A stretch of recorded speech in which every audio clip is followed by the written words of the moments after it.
Welcome back to the Deep Dive. Today we are cracking open a subject that is, well, it's complex, often frustrating, but completely non-negotiable for anyone in the defense industrial base. Yep, We're talking about the CMMC framework, the Cybersecurity Maturity Model Certification. that's right.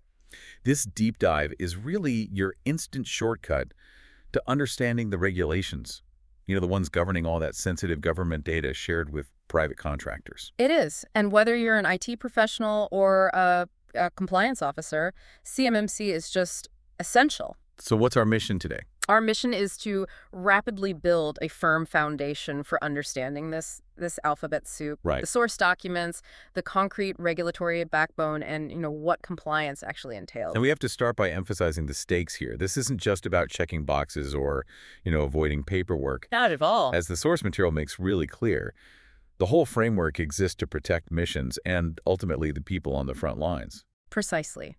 It's all about standardizing security across this massive, decentralized ecosystem. The DoD is trying to close security gaps that come from relying on, tens of thousands of external vendors. Okay, let's unpack that. Let's start with the core mission, the data itself. The DoD draws a really sharp line between two main types of sensitive information that must be protected. Two main types, yeah. What are they, and what's the difference in the security posture you need? So first we deal with FCI. That's federal contract information. Okay, FCI. And this is, contract-specific data stuff that is provided by or generated for the government under that contract. And the second type? The second type, and this is often far more sensitive, is CUI. CUI. Controlled Unclassified Information. So the sources compare CUI to sensitive mail, but not top secret mail. Is the idea that you have to treat this unclassified info with the kind of caution you'd use in a secure facility. That's a really useful way to think about it, yeah. The required posture is exactly that. So the DoD demands both FCI and CUI be protected at all points. At all points. At rest, in transit, and in use. If you handle it, process it, or store it, you are responsible for it. Simple as that. Okay, so that's the data. Now let's move from what you're protecting to the legal foundation that makes it all mandatory. Right. What are the actual regulations DIB vendors have to follow? Well, what's fascinating here is the sheer regulatory complexity.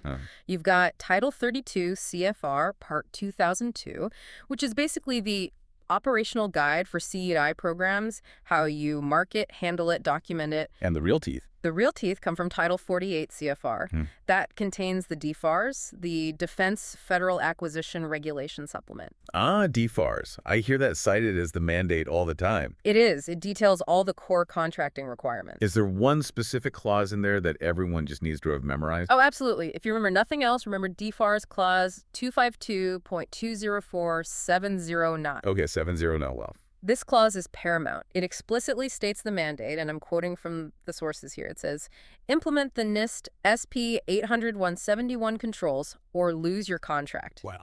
That's not a suggestion. It's a regulatory requirement tied directly to your revenue.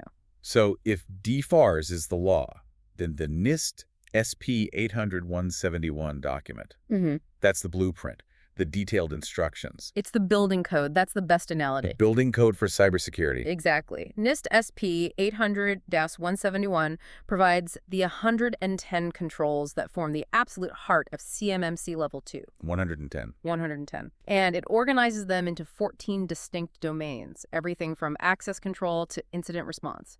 If you handle CUI, this document dictates what your security architecture has to look like. 110 specific controls.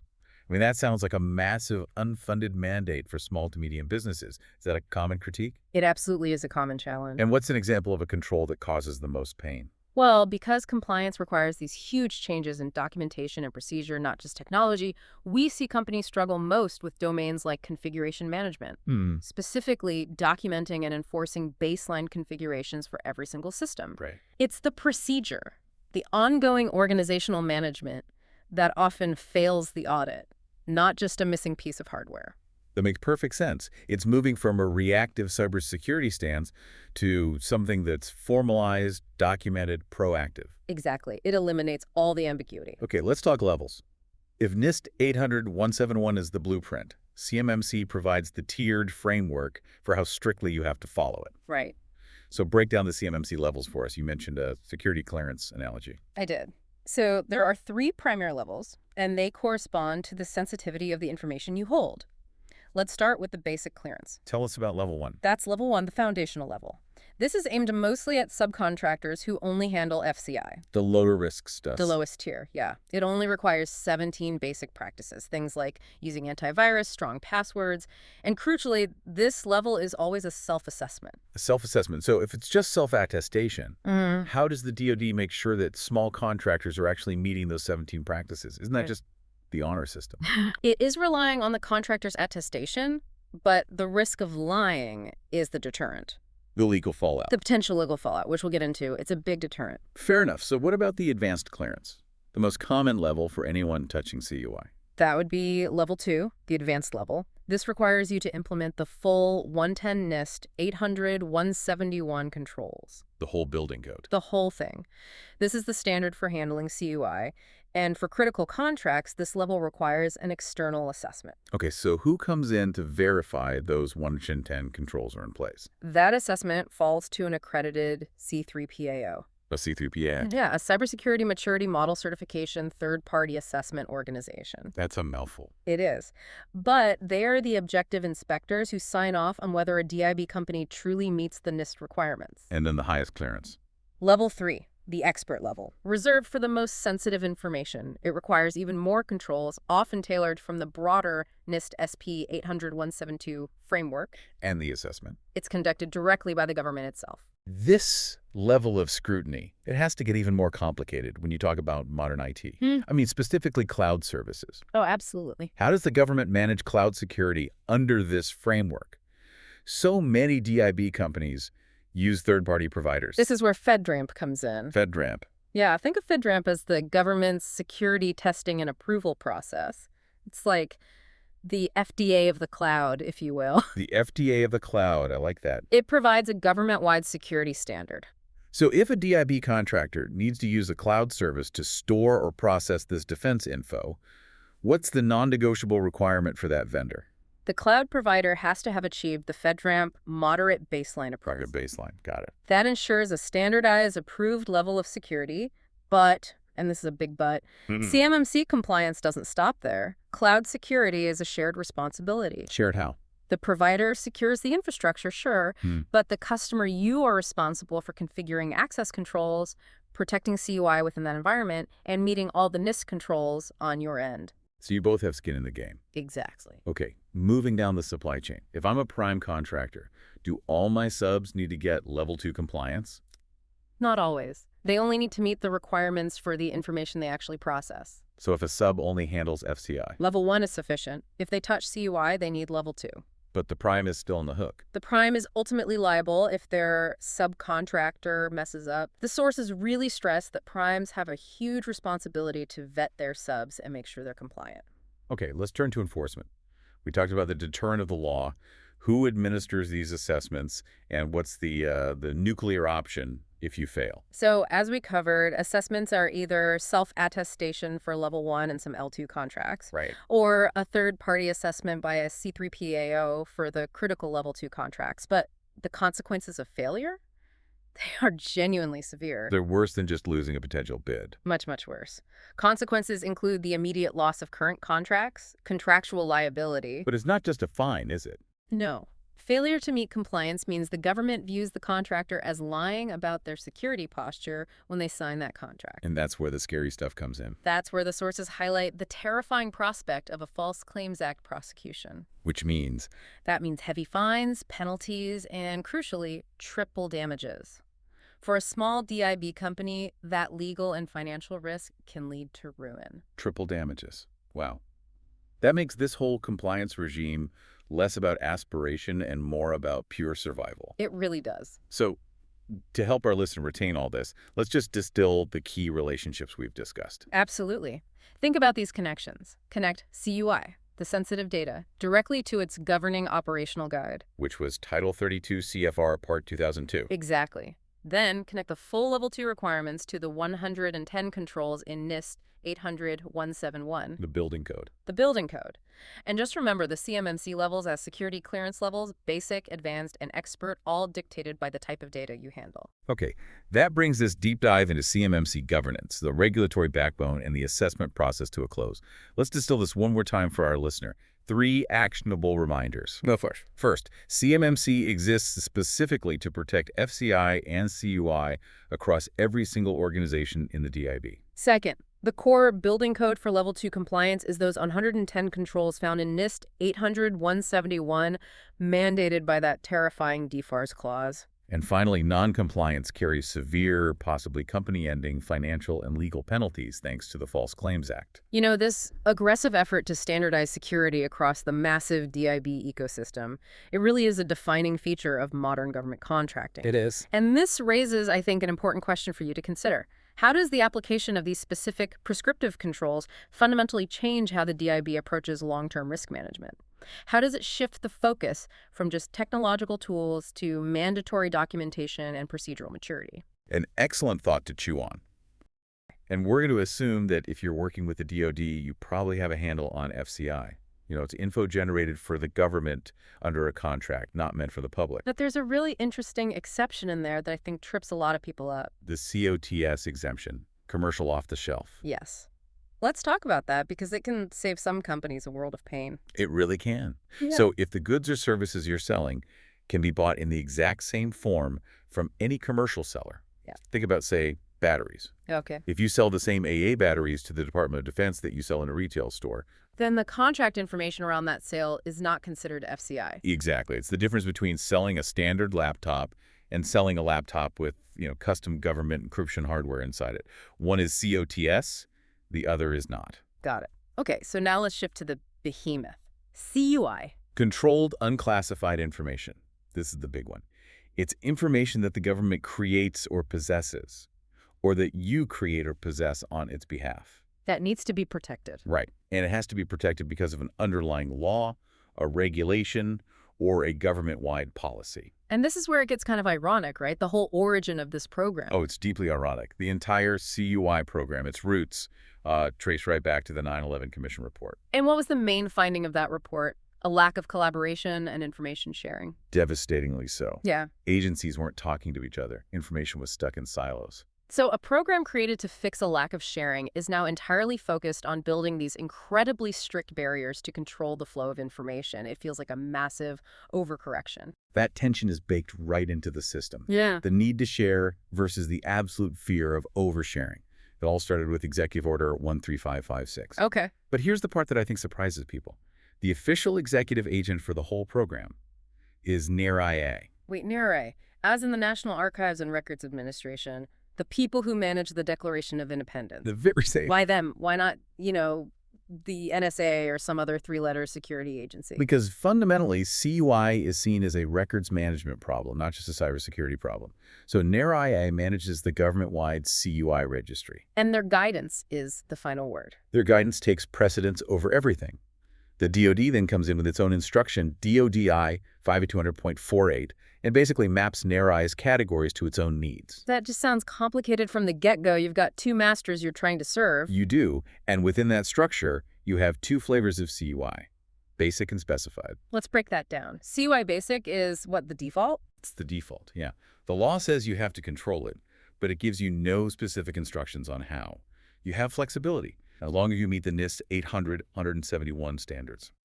And CUI specified. Now, a lot of people think this is just a higher level of CUI, but that's not quite right, is it? It's not about being higher, it's about being different. It's more prescriptive. The underlying law or regulation dictates the specific methods you have to use. So it might say you have to use a certain type of encryption. Exactly. Or for something like naval nuclear propulsion information, it might tell you the exact physical storage requirements. It removes your flexibility and tells you precisely how to protect it. The complexity just keeps building, because then you have to actually identify what you're holding. And that's a moving target. NARI's registry has, 20-some categories right now, but they can add more. There's even a provisional CUI category for temporary requests. You almost need a full-time librarian just to keep track of what's what. And once you, the contractor, know what you have, The safeguarding rules are strict. We're talking controlled environments, at least one physical barrier. And making sure no one can overhear you talking about it at the water cooler. Absolutely. No casual chatter about missile guidance systems in the break room. Which brings us to the marking requirements. This is where, for me, the bureaucratic friction just goes off the charts. Oh yeah, this is where it gets incredibly granular. DODI 5200.48, section 3.4. At a bare minimum, you need the letters CUI in the banner and footer of every single page. Okay, that seems straightforward enough. It is. But then you get to the crown jewel of bureaucratic complexity, the CUI designation indicator. The block of text on the first page. The 5-line block of mandatory information, yes. Okay, walk us through it. Why 5 lines? This sounds like paperwork for the sake of paperwork. It's all about traceability, accountability. So line 1, the name of the DoD component. Got it. 2, the specific office that decided this was CUI. 3, a list of all the CUI types in the document. All of them. All of them. 4, the distribution statement. And 5, a phone number or office mailbox for the people who made the decision. So if this thing leaks, they know exactly who to call. There's a clear chain of custody. A very clear chain. But if you thought that was detailed, let's talk about the alphabetical double-slash rule. I have to say, when I first read about this, I thought it had to be a joke. It sounds like something designed to make people fail. It feels that way, but there is a logic to it for machine reading and for humans. So you have these limited dissemination controls like NF for not releasable to foreign nationals. Right. That marking has to be separated from the main CUI banner by a double forward slash, so CUNF. Okay, double slash. And if you have more than one of these controls, say you have NF and also NMPI for naval nuclear propulsion information, you have to put them in alphabetical order. Kidding. And separate them with a single forward slash. So it would be CUNFNNPI. That is the most meticulous, unforgiving rule I think I've ever heard. It's proof that compliance auditors have zero sense of humor. None whatsoever. But it shows you how valuable this data is. If you blink, you could be in violation. Okay, let's move from the data itself to the CMMC documents that are supposed to help you comply. These are all on the DoD CIO website. Right. The foundational document is the CMMC Model Overview, version 2.0. It lists all the levels and practices. And the appendices are actually super useful. How so? Well, the model matrix, for example, it maps CMMC practices directly to the FAR clause or the NIST control. It lets you connect the dots. So you know exactly which federal rule you're satisfying with each action. Exactly. But the most practical documents are the assessment guides. There's one for level 1 and one for level 2. Right. Level 1 is for FCI. It covers those 17 basic controls. But level 2 is the real beast. It covers all 110 controls from NIST 800-171 that you need for CUI. And they also have scoping guides, which are critical. Oh, absolutely essential. The scoping guides for level 1 and level 2 tell you how to define the boundaries of your assessment. They stop you from having to apply these controls to your entire company network. Which would be a nightmare. You can isolate the parts of your system that actually touch CUI. If you can, yes. It's a huge help. But it's also worth pointing out the pace of government here. The framework is out there, but the official rulebook for how to conduct an assessment, the CAP, is still a draft. It is. The CMMC assessment process, Yeah. EAP, is on version 5.6.1, I believe, but it's not finalized for use in real assessments yet. The car is built, but the driver's manual is still being edited. And there's one more piece of this puzzle that I find fascinating. The CMMC artifact hashing tool. Ah, yes. The tool that doesn't exist yet. What's the idea behind it, though? The idea is extreme integrity. When you submit evidence for your assessment, a policy document, a screenshot, the tool creates a cryptographic hash, a unique digital fingerprint. To prove it hasn't been tampered with after you submitted it. Exactly. If that hash changes by even a single bit, they know the evidence was altered. It shows a certain level of distrust in the process itself. But again, the tool and its guide are not currently available for public use. It's another example of the intent being crystal clear, but the implementation is still trying to catch up. So let's bring this all back to you, the listener. We've thrown a lot of acronyms at you. FCI, CUI, NRI, CMMCI.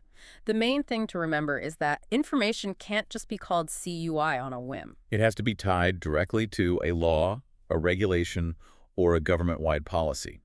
But once it is designated, the responsibility for protecting it, all of it, from the physical room to that alphabetical double slash, falls squarely on you, the contractor. That's the man, Doug. Which leaves us with a final question for you to think about. Given this incredible, almost painful complexity we've talked about, the five-line indicator block, the alphabetized dissemination controls, which priority do you think actually wins out in the real world? The priority of protecting the information at all costs. Or the original 9/11 mandate to simplify everything and encourage information sharing? Which one gives way when they come into conflict? That's a great question. Something to ponder as you navigate this new world. Thank you for joining us on this deep dive. We really do encourage you to go look at the NARA and DoD CUI registries yourself. We'll catch you next time.